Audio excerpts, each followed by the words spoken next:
वंदितु सौवसिद्धे ध्रुवमचलमनोवमं गदिं पत्ते वोच्छामि समयपाहुड मिनमो सुधकेवली भणिदम् नमः समयसाराय स्वानुभूत्या चकासते चिस्वभावाय भावाय सर्वभावांतरच्छिदे। अंतिम शासन नायक 1008 भगवान महावीर स्वामी की जय।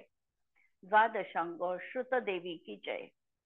स्वाध्याय कक्ष संपेपर्यंत आपणा सर्वांना चतुर्विध आहाराचा त्याग असणार आहे। समयसार ग्रंथ आपण बघतो आहे आणि बंधाधिकाराची चर्चा आमची सुरू आहे। बंधाधिकारामध्ये भव्य अभव्य जीवांच्या विशेषता या ठिकाणी प्रतिपादन केल्या। भव्य जीव अष्टप्रवचन मातृका एवढं जरी त्याला कमीत कमी ज्ञान असेल तरीही त्याच्या माध्यमातून तो क्षपक श्रेणी आरोहण करून मोक्षाला जाऊ शकतो। अष्टप्रवचन मातृका याचा अर्थ 5 समिती आणि 3 गुप्ती जरी त्याच्या जीवनात त्याचं ज्ञान असेल, ज्ञान म्हणजे प्रतिती युक्त ज्ञान घ्यायचं आहे आणि त्यामुळे तो जीव मोक्षाला जाऊ शकतो। जीवनात इर्या समिती म्हणजे काय? कसं चालायचं, कसं बोलायचं, कसं राहायचं, कशा वस्तू ठेवायच्या, ग्रहण करायच्या यांचं समीचीन ज्ञान असणं। कोणत्याही प्रकारची जीव विराधना माझ्या हातून घडणार नाही याची सजगता बाळगणं, अप्रमत्त योग जीवनात असणं। त्या झाल्या 5 समितींच्या बाबतीत।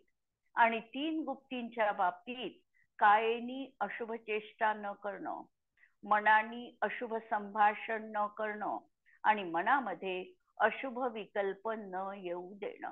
एवढं जरी जीवनामध्ये पाळलं तरीही निश्चय गुप्ती आमच्या जीवनात येऊ शकते, मुनींच्या जीवनात येते ती।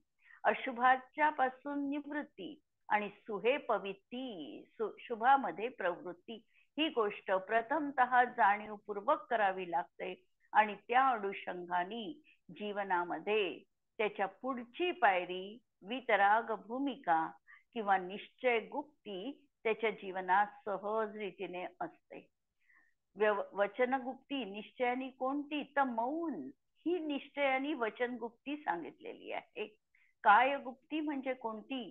तर निश्चल कायोग धारण करणं ही निश्चय कायगुप्ती आहे। आणि मनोगुप्तीमध्ये शुभ आणि अशुभ प्रकारच्या दोन्ही विकल्पांचा त्याग असून मन स्थिर आत्म्यामध्ये एकाकार होणं ही निश्चय मनोगुप्ती आहे। व्यवहाराची भूमिका समजली पाहिजे, निश्चय काय आहे तेही कळलं पाहिजे आणि व्यवहार करता करता अंतिम साध्य जीवनात अवतरित व्हायला पाहिजे की व्यवहाराची भूमिका आमच्या जीवनामध्ये सहज संपून जाईल। आणि जे काही आता भावश्रुत ज्ञान आहे कमीत कमी एवढं आणि जास्तीत जास्त श्रुत 12 अंगाचं ज्ञान। काल प्रश्न आलेला होता मागून की श्रुत केवली काय तीर्थंकर केवली श्रुत केवली नसतात का? अंतिम श्रुत केवली हे महावीर स्वामी नंतर झालेले आहे। 183 वर्ष पर्यंत ही मौखिक परंपरा कायम राहिली। महावीर थोडं विषयांतर होईल पण विषय समजून घेण्यासारखा आहे।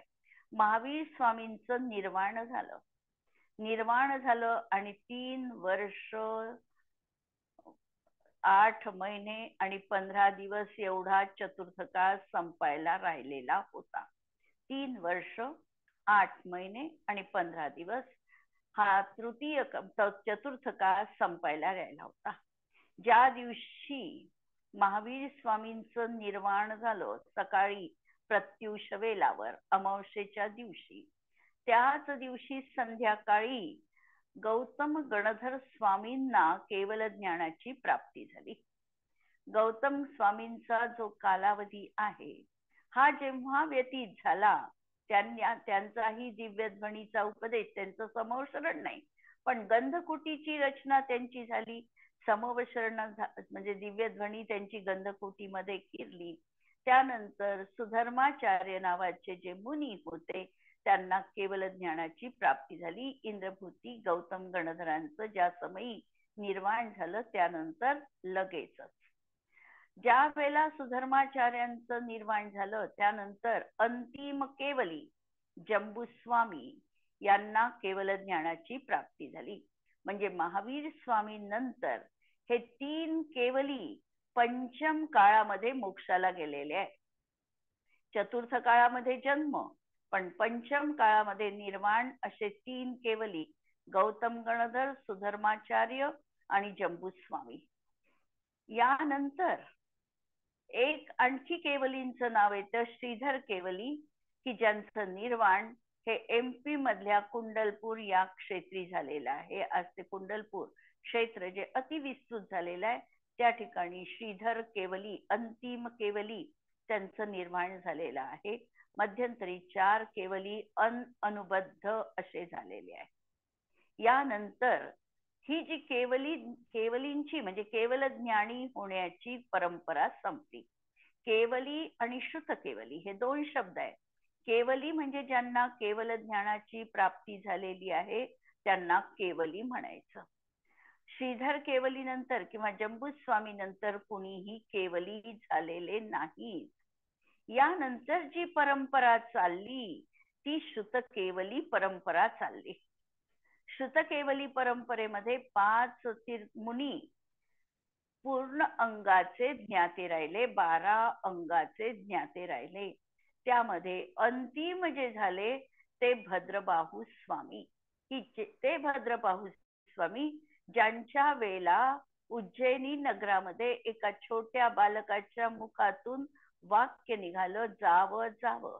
आणि ते वाक्य ऐकल्यानंतर निमित्त ज्ञानी भद्रबाहू आचार्यांना लक्षात आलं की या उत्तर भारतामध्ये भीषण असा दुष्काळ पडणार आहे. त्यांनी त्या बालकाला प्रति प्रश्न केला, किती वर्ष? आणि त्यांनी परत उत्तर दिलेलं 12 वर्ष. त्यांना लक्षात आलं की 12 वर्षपर्यंत हा उत्तर भारतामध्ये दुष्काळ चालणार आहे. इथे मुनी संघांचा निभाव लागू शकत नाही, कारण एकूण 24,000 मुनी त्यावेळेला त्यांच्या सोबत होते आणि 2 आचार्य त्याचं नेतृत्व करत होते, एक भद्रबाहू स्वामी आणि दुसरं स्थूलीभद्र आचार्य. जेव्हा इतका मोठा संघ एवढ्यांचं दुष्काळग्रस्त परिस्थितीमध्ये आता निर्वाह होणं नाही हे त्यांनी अवलोकन केलं. भद्रबाहूंनी निर्णय घेतला की आम्ही खाली दक्षिणेमध्ये जायचं. 12,000 शिष्यांसहित हे दक्षिणेमध्ये आले. पण जे स्थूलीभद्र आचार्य, दुसरं नेतृत्व करणारे जे आचार्य होते, त्यांनी असा विचार केला की आपण 3-4 घरून आहार ग्रहण करायचा, एकत्र बसून ते खायचं आणि अशा रीतीने आपला 12 वर्षाचा काळ इकडे पण निभू शकतो. हा विचार त्यांनी केला. परंतु परिस्थिती बिकट होती. त्यांनी 4-5 घरचं तर आणलं अन्न, पण त्यांना वस्त्र धारण करावं लागलं. हातामध्ये त्यांच्या काडी आली, टिफिन सारखं वस्तू त्यांना बाळगावी लागली. आणि तेव्हा आमच्या मूल संघाचे 2 पंथ भेद पडले. एक आमचा दिगंबर पंथ आणि दुसरा ज्यांनी श्वेत अंबर परिधान केलं, काडी वगैरे त्यांनी साहित्य परिग्रह बाळगला, ते श्वेतांबर पंथ. त्यांचं नेतृत्व स्थूलीभद्राचार्यांनी केलं आणि हे नेतृत्व 12 वर्षाचं म्हणजे 12 वर्ष दुष्काळ काळात भद्रबाहू स्वामींचं झालं. हे भद्रबाहू विहार करत करत जे गोमटेश्वराची प्रतिमा आहे तो विंध्यगिरी पर्वत आणि त्याच्या समोर असलेला चंद्रगिरी पर्वत, या चंद्रगिरी पर्वत आणि आसपास मुनींचा त्यावेळेला सर्वत्र निवास राहिला. त्यांची मुनिचर्या त्या ठिकाणी निर्दोष रीतीने पाळल्या गेली आणि भद्रबाहू स्वामींनी या चंद्रगिरी पर्वतावरच निर्वाण म्हणण्यापेक्षा समाधी प्राप्त केली, कारण ते श्रुत केवली झाले. श्रुत केवली आणि केवली यामध्ये महत् अंतर हे आहे की जे केवली आहे ते प्रत्यक्ष ज्ञानी आहे. श्रुत केवली जे आहे ते परोक्ष ज्ञानधारी आहे. त्यांना 11 अंग 14 पूर्वाचं ज्ञान असतं, पण ते श्रुतज्ञानानी असतं. त्यांना केवल ज्ञानानी ज्ञान असतं आणि यांना श्रुतज्ञानानी ज्ञान असतं. हा फरक त्यांच्या जीवनात आहे. म्हणजे त्यांना त्या भवात केवल ज्ञानाची प्राप्ती झाली नाही आणि त्यांनी समाधी तिथे धारण केली. आजही जर त्या चंद्रगिरी पर्वतावर गेलं तर आम्हाला भद्रबाहू गुंफा तिथे दिसते आणि त्या गुंफेमध्ये त्यांचे चरण आहे, ज्या चरणांची लांबी जवळपास 5 ते 7 फूट एवढी तिथे असते आहे. तर हे सगळं कथन म्हणून केवली आणि शुद्ध केवलीतला फरक आधी समजायचा आहे. हे जे आमचे तीर्थंकर आहे हे अर्थकर्ते म्हटले जातात आणि यानंतर त्यांची जी दिव्य ध्वनी किरली त्यानंतर ती गणधरांनी 12 अंगांमध्ये निबद्ध केली. त्याला वेगवेगळं प्रत्येकाला स्वतंत्र रीतीने हे आचार अंग आहे, हे सूत्रकृतांग आहे, हे विपाक सूत्रांग आहे, अशा तऱ्हेने त्याला वेगवेगळ्या वर्गीकरणामध्ये निबद्ध केली. म्हणून द्रव्य करते हे गणधर आणि अर्थ करते हे तीर्थंकर म्हटल्या गेले. प्रकरण आमचं काल सुरू होतं आणि ही जी गोष्ट आहे की जे मुक्ती प्राप्त करू शकतात त्यांना जास्तीत जास्त श्रुतज्ञान किती असू शकतं, तर त्यांना 12 अंगाचं श्रुतज्ञान असू शकतं. आणि श्रुतकेवलींच्या बाबतीत आम्ही काही विशेषता काल बघितलेल्या होत्या, परत रिपीट करते आहे की श्रुतकेवली हे त्या भवामध्ये संयमापासून च्युत होत नाही. दुसरं वैशिष्ट्य, संसार कालामध्ये ते सम्यक्त्वापासून देखील त्यांची विराधना होत नाही. तिसरी गोष्ट, त्यांच्या जीवनामध्ये देशघाती स्पर्धकांचाच उदय असतो, सर्वघाती स्पर्धकांचा उदय नसतो. 11 अंग आणि 14 पूर्वाचं ज्ञान त्यांना श्रुतज्ञानाच्या माध्यमातून परिपूर्ण रीतीने विद्यमान असतं आणि जे केवली आहे त्यांना मात्र ते ज्ञान प्रत्यक्ष असतं. यांना मतिश्रुत ज्ञान असल्यामुळे 5 इंद्रिय आणि मनाची गरज आहे, त्यांना आत्मिक शक्तीने ते ज्ञान प्रगट असणार आहे. अशा तऱ्हेने हा आपण फरक बघितलेला होता आणि काल 2 श्लोकांचं वाचन आम्ही केलेलं होतं, 276 नंबरचा आणि 77 नंबरचा. आणि त्यामध्ये सांगितलेलं आचार्यांनी की आचारंगादी शास्त्र हे ज्ञान आणि जीवादी 7 तत्वांचं श्रद्धान हे दर्शन आणि षटकाय जीवांचा समूह याला चारित्र जाणावं. परंतु हे सगळं व्यवहार नयाचं कथन आहे. व्यवहार नयामध्ये ह्या गोष्टी सांगितल्या जातात, परंतु निश्चय नय हा मात्र त्याचा निषेध करणारा आहे. व्यवहार नयाने जे प्रतिपादन केलं की आचारंगादी शास्त्र म्हणजे द्रव्य श्रुत ज्ञान म्हणजे खरं ज्ञान आहे किंवा सम्यक ज्ञान आहे, तर निश्चय नय त्याचा निषेध करणार आहे. निश्चय नय हे म्हणणार आहे की हे जे ज्ञान आहे द्रव्य श्रुत ज्ञान हे सम्यक ज्ञानासाठी बाह्य निमित्त कारण बनणार आहे, आश्रय कारण असणार आहे आणि म्हणून सम्यक ज्ञानाचा त्यावर आरोप केला जातो, उपचार केला जातो, परंतु वास्तविक आत्मा म्हणजेच सम्यक ज्ञान आहे. म्हणून हे जे काही कथन व्यवहार नयाने केलेलं आहे याचा निषेध निश्चय नयाच्या माध्यमातून केला गेलेला आहे. प्रकरण आमचं इथपर्यंत काल आलेलं होतं. आता आम्हाला त्याची टीका वाचायची आहे 2 गाथांवरची. आचार अंग वगैरे शब्दश्रुत. शब्दश्रुत म्हणजे जी आमची जिनवाणी ग्रंथांमध्ये निबद्ध आहे आणि पहिल्यांदा लिखित परंपरा जी आली ती आपल्याला माहिती आहे. 683 वर्षानंतर ही लिखित परंपरा आमच्या ग्रंथांनी स्वीकारली, आमच्या आगमामध्ये आली.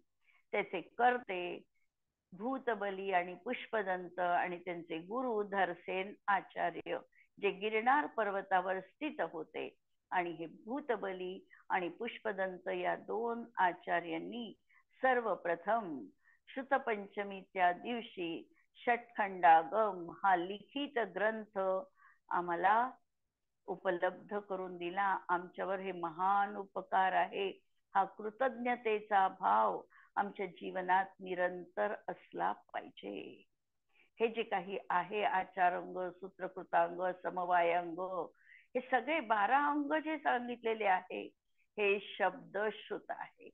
म्हणजे याच्यामध्ये ज्ञान आम्हाला जर प्राप्त करायचं असेल तर याचं अध्ययन केल्याने जीवाला ज्ञान होऊ शकतं. परंतु हे ज्ञानाचे विकल्प आहे आणि त्याच्या माध्यमातून आम्हाला आत्मप्रतीती युक्त ज्ञान होणं आवश्यक आहे. जर हे ज्ञान झालं, आम्हाला आत्मप्रतीती युक्त जर ज्ञान झालं, तर या द्रव्यश्रुताला आश्रय कारण म्हणून यांनी आम्हाला ज्ञान दिलं असं उपचरित नयानी कथन केल्या जातं. वास्तविक आत्मज्ञान, आगमज्ञान आणि आत्मज्ञान. आगमज्ञान म्हणजे शब्दश्रुत, द्रव्यश्रुत. हे द्रव्यश्रुत निमित्त कारण पडणार आहे. पण कधी? जेव्हा आम्हाला स्वपरभाव भासना युक्त आत्म प्रतीती युक्त सम्यक ज्ञानाची प्राप्ती होईल. म्हणून आचारंग वगैरे द्रव्यश्रुत हे ज्ञान आहे, कारण ते ज्ञानाचा आश्रय आहे. त्याच्या माध्यमातूनच आम्ही ज्ञान आज प्राप्त करून घेऊ शकतो. आज साक्षात अरहंत परमेष्ठींचा विरह आहे. आम्हाला त्यांची दिव्यध्वनी आज ऐकता येत नाही. आम्हाला पूर्ण अंगाचे ज्ञाते मुनी यांचा देखील आज समागम नाही. आमचं जे आज आगम ज्ञान आमच्या जवळ शिल्लक राहिलेलं आहे हे अत्यल्प प्रमाणामध्ये आहे. आपल्याला माहिती असेल की जैन धर्मावर जे काही अनंत अत्याचार बाकीच्या धर्मीयांकडून झाले, यामध्ये आमच्या जैन ग्रंथांची 6 महिनेपर्यंत तक्षशिला नगरीमध्ये होळी झाली. 6 महिनेपर्यंत आमचे ग्रंथ, आमचे चिन्ह, समजा कपड्यावर कोणते आमचं जैन चिन्ह असेल ते, लाकडी वस्तू ज्या ठिकाणी आमचं जैन काही कोरलेलं असेल ते, हे सगळं अशी 6 महिनेपर्यंत होळी जळत राहिली आणि आमचं अनेक ग्रंथ, शब्दभंडार हे नामशेष झाले. अनेकांना आम्ही संरक्षण दिलं नाही आणि म्हणून तेही सुव्यवस्थित राहू शकले नाही. त्याची ज्या प्रमाणात संरक्षण, संवर्धन आम्हाला करायला पाहिजे होतं त्या प्रमाणामध्ये ते झालं नाही. लिखित ग्रंथ छापील जेव्हा करण्याचा निर्णय घेतला गेला तेव्हाही त्याला अनेक लोकांनी विरोध केला. छापील ग्रंथांमुळे ती वस्तू विनाशायास प्राप्त होईल आणि त्याची जी बहुमूल्यता आहे ती संपुष्टात येईल, अनेकांना असं वाटलं आणि म्हणून हे ग्रंथ आमच्यापर्यंत त्या काळामध्ये सर्वस्वानी उपलब्ध होऊ शकले नाही. आज आम्हाला सर्वत्र आणि कुठेही आम्ही उघडलं तर आम्हाला ग्रंथ दिसतात, अध्ययन करते देखील दिसतात. पण याचा उपयोग जर आत्मज्ञानासाठी झाला तर आम्ही त्याला निमित्त करते म्हणून हे शास्त्रज्ञान आहे असं म्हणू शकतो. जर आम्ही त्याचा उपयोग करून घेतला नाही तर ते आम्हाला शास्त्रज्ञान आहे असंही म्हणता येणार नाही. म्हणून आचारंग वगैरे शब्दश्रुत हे ज्ञान आहे, कारण ते ज्ञानाचा आश्रय आहे. समजली पाहिजे गोष्ट, आश्रय आहे ते म्हणजे ज्ञान नाही आहे. त्याच्या माध्यमातून आम्हाला ज्ञान मिळविता येतं. जीवादी नवपदार्थ हे दर्शन आहे, कारण ते दर्शनाचा आश्रय आहे. जीवादिकांचं श्रद्धान हे श्रद्धेचं निमित्त कारण आहे. म्हणजे या नवतत्वांवर श्रद्धा ठेवली, 7 पंचपरमेष्ठीवर श्रद्धा असेल, खऱ्या देवगुरु शास्त्रावर जर आमची श्रद्धा असेल तर ही श्रद्धा आमच्या सम्यक दर्शनासाठी आम्हाला निमित्त कारण बनते. पक्की श्रद्धा आमची जी आहे ती मी आत्मा आहे हा अकाट्य विश्वास, प्रतीतियुक्त आत्मतत्वाची उपलब्धी, हे आहे खरं सम्यक दर्शन. म्हणजे आत्मप्रतीती होणं हे आहे खरं सम्यक दर्शन. आणि हे सम्यक दर्शन प्राप्त करण्यासाठी जे कारण बनणार आहे, आम्हाला हेतू बनणार आहे, ते 7 तत्वांवर श्रद्धा करणं, खऱ्या देवगुरु शास्त्राचं स्वरूप समजून त्याची श्रद्धा करणं, 7 व्यसनांचा त्याग करणं, अष्टमूल गुण धारण करणं. म्हणून याला आम्ही व्यवहार सम्यक दर्शन असं म्हणू शकतो. त्याच्यामध्ये खऱ्या देवगुरु शास्त्रावर आप्तोपज्ञम अनुलंग श्रद्धानम परमार्थानाम आप्त आगम तपोभृता, देवशास्त्र आणि गुरूंवर. कशी श्रद्धा? त्रिमूढा पोढमष्टांगम, 3 मूढतांनी रहित, 8 अंगांनी सहित अशी श्रद्धा असणं म्हणजे सम्यक दर्शन आहे. हे व्यवहार सम्यक दर्शन आहे. याच्या माध्यमातून जेव्हा मी आत्मा आहे हा अकाट्य विश्वास जीवनात प्राप्त होईल, ते निश्चय सम्यक दर्शन आहे. हे माध्यम पडलं म्हणून यालाच सम्यक दर्शन म्हटल्या गेलं. म्हणून व्यवहार शास्त्राने जे सांगितलं ते माध्यम आहे, निमित्त कारण आहे, आणि आत्मप्रतीती हे निश्चय सम्यक दर्शन आहे. तसंच आम्हाला चारित्र्याबद्दल पण पाहावं लागतं. 6 प्रकारचा जीवसमूह रक्षा म्हणजे चारित्र्य आहे.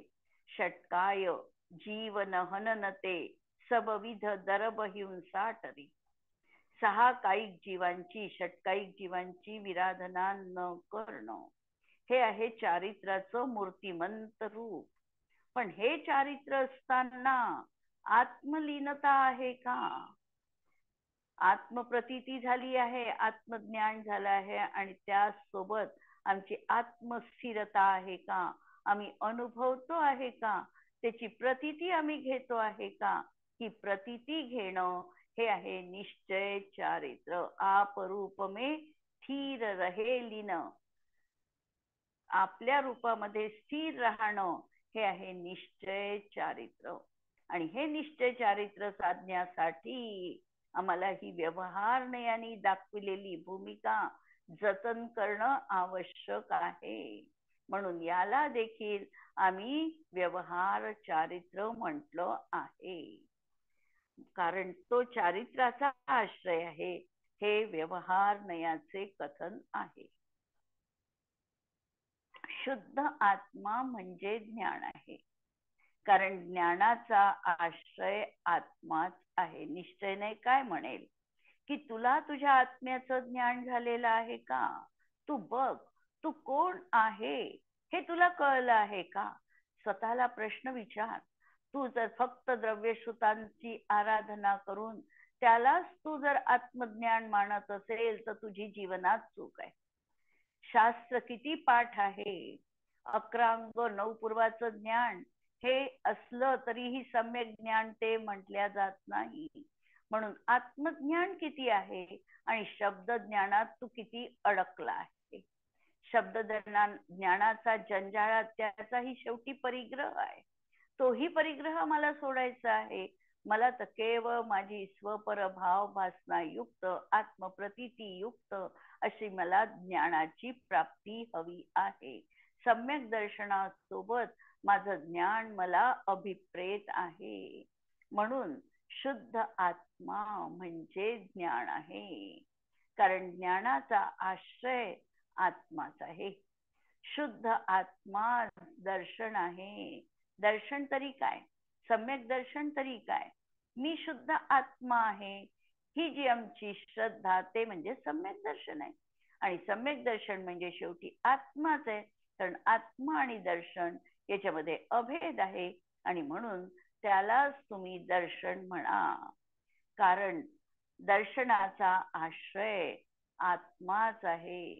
आम्हाला हे समीचीन दर्शन, आत्मदर्शन कधी प्राप्त होईल? एक त्रिकाली न्यायक स्वभावी आत्म्याचा आम्ही अवलंब घेऊ, त्याची शरण जाऊ, तोच मी आहे ही प्रतीती करू, आणि तो म्हणजे हा आत्मा आहे. शुद्ध ज्ञान म्हणजे चारित्र्य आहे. काहीही आम्हाला दुसरं नाही. एक आत्मा, शुद्ध आत्मा हे चारित्र पण आहे. कारण चारित्राचा आश्रय आत्मा आहे. आणि हे निश्चय नयाचं कथन आहे. म्हणजे व्यवहार नयाने जे सांगितलं त्याला निश्चयाने नाकारलेलं आहे. आचारंग वगैरे श्रुतादिक हे ज्ञानादिकांचा आश्रय नियमाने किंवा एकांताने नाही.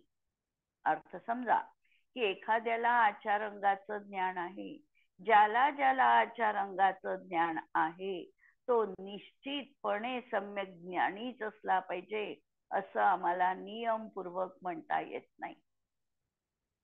जो आचारंगाचा ज्ञाता आहे तो एकांताने सम्यक ज्ञानीच आहे असं आम्हाला म्हणता येत नाही. तो सम्यक ज्ञानी असेलही किंवा नसेलही. म्हणून या ठिकाणी जे वाक्य घेतलं, आचारंग वगैरे श्रुतादी हे ज्ञानादिकांचा आश्रय नियमानी एकांतानी नाही. त्यामध्ये व्यभिचार आहे.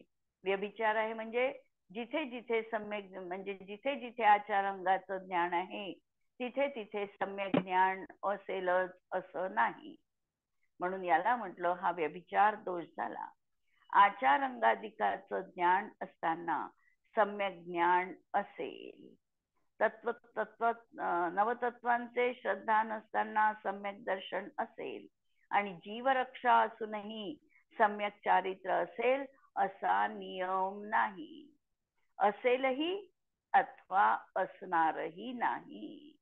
म्हणजे ज्या ज्या ठिकाणी व्यवहार आहे त्या ठिकाणी निश्चय असेल किंवा असणारही नाही.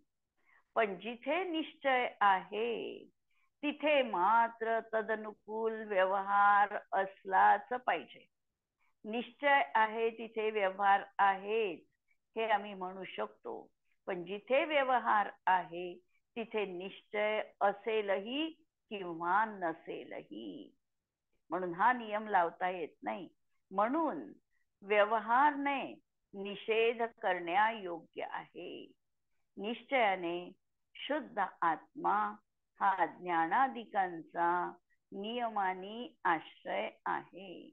जेथे शुद्ध आत्मा आहे तेथे ज्ञान, दर्शन आणि चारित्र आहे.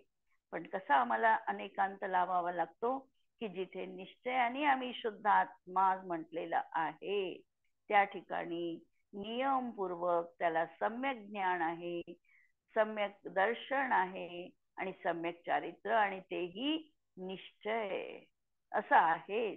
म्हणून निश्चय नय हा व्यवहार नयाचा प्रतिषेधक आहे. हीच गोष्ट आचार्य स्पष्ट करतात. आचारंगादी द्रव्य शब्दश्रुत हा एकांताने ज्ञानाचा आश्रय नाही. आता आपण बघितलं एकांताने ज्ञानाचा आश्रय नाही म्हणजे आचारंगादी शब्दश्रुत ज्ञान असताना नियमपूर्वक तो जीव सम्यक ज्ञानीच असेल असं नाही.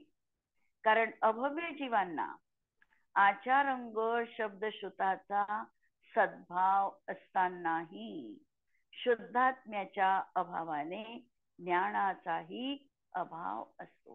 कारण कित्येक अभव्य जीव असे आहे की ते द्रव्यश्रुताचे पाठी आहे, 11 अंग 9 पूर्वाचे त्यांना ज्ञान आहे, परंतु तरी देखील शुद्ध आत्मा जो आहे या शुद्ध आत्म्याचं मात्र ज्ञान नाही. बाकी सगळ्या जगाला ते जाणतात आहे पण जो जाणणारा आहे त्याला मात्र तो जाणत नाही. म्हणून पहिल्यांदा तर जो जाणणारा आहे त्याला मला जाणायचं आहे, तो मी आहे असं हे बघायचं आहे. शुद्धात्म्याच्या अभावाने त्याला ज्ञानाचाही अभाव असतो. जीवादी पदार्थ दर्शनाचा एकांताने आश्रय नाही.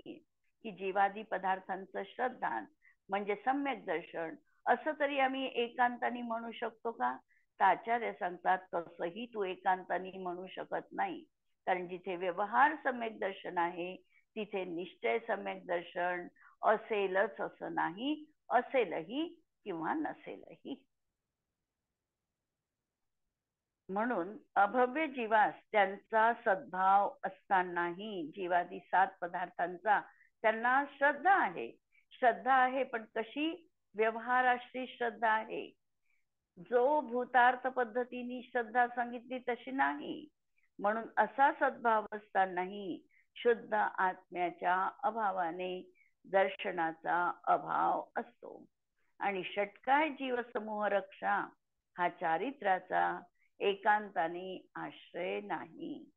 कारण अभव्य जीवास त्यांचा सद्भाव असताना देखील आत्म्याच्या अप्राप्तीमुळे चारित्र्याचा अभाव असतो. शुद्ध आत्मा ज्ञानाचा आश्रय आहे. कारण आचार अंगादी शब्दश्रुताच्या अभावी किंवा सद्भावामध्ये सुद्धा शुद्ध आत्म्याच्या सद्भावानेच ज्ञानाचा सद्भाव असतो.